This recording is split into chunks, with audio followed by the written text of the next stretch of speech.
Bienvenue aux Intertubes.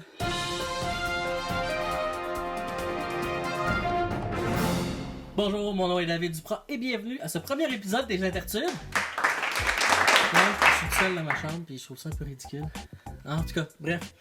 Première nouvelle aujourd'hui, un hacker aurait réussi à s'introduire dans le compte iCloud de plusieurs célébrités d'Hollywood ce week-end pour subtiliser des photos d'elles dans leur plus simple appareil. En effet, depuis quelques jours, plusieurs photos de Jennifer Lawrence, Ariana Grande, Kate Upton et plusieurs dizaines d'autres célébrités d'Hollywood nues circulent sur Internet. Le hacker aurait réussi à les obtenir en hackant leur compte iCloud.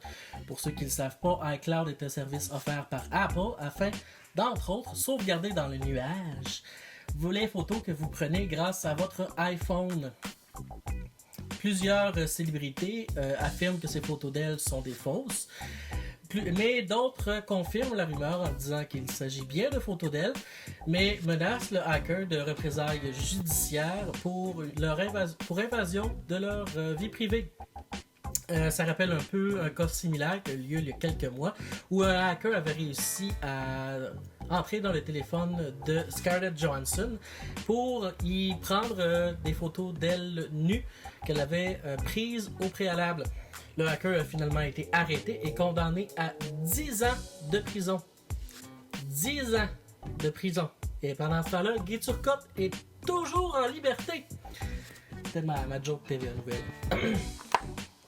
Alors, si j'ai un conseil à donner à ce gars-là, prends-toi un bon avocat parce que le ciel est à veille de te tomber sur la tête. Notre prochaine nouvelle en est une économique.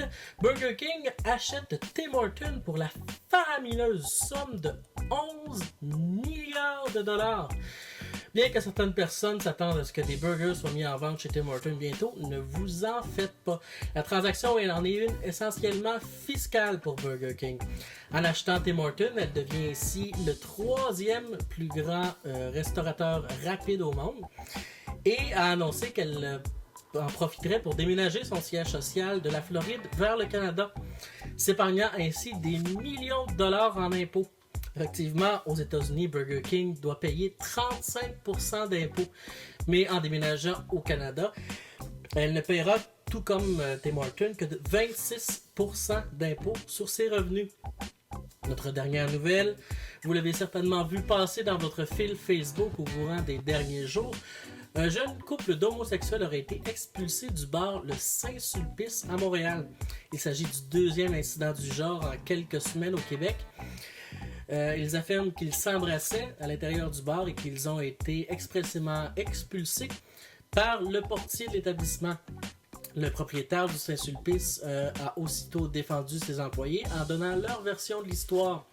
Selon le propriétaire du bar, les deux jeunes homosexuels s'embrassaient excessivement dans la cage d'ascenseur du bar, ce qui est interdit par la direction de l'établissement. Ils auraient argumenté devant le portier, ce qui aurait finalement amené à leur expulsion du bar. Le propriétaire affirme aussi qu'un jeune couple d'hétérosexuels qui avait commis le même genre d'infraction au règlement a été expulsé durant la même soirée.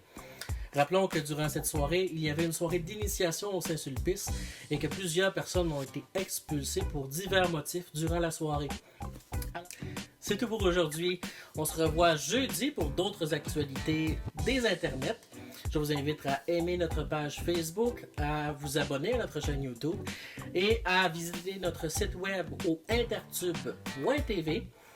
Notre site web est actuellement en construction, mais vous pouvez y aller pour vous abonner à notre infolette et recevoir nos vidéos 2 fois par semaine dans votre boîte de courriel. Je m'appelais David Duprat et je m'appelle toujours David Duprat. À la prochaine.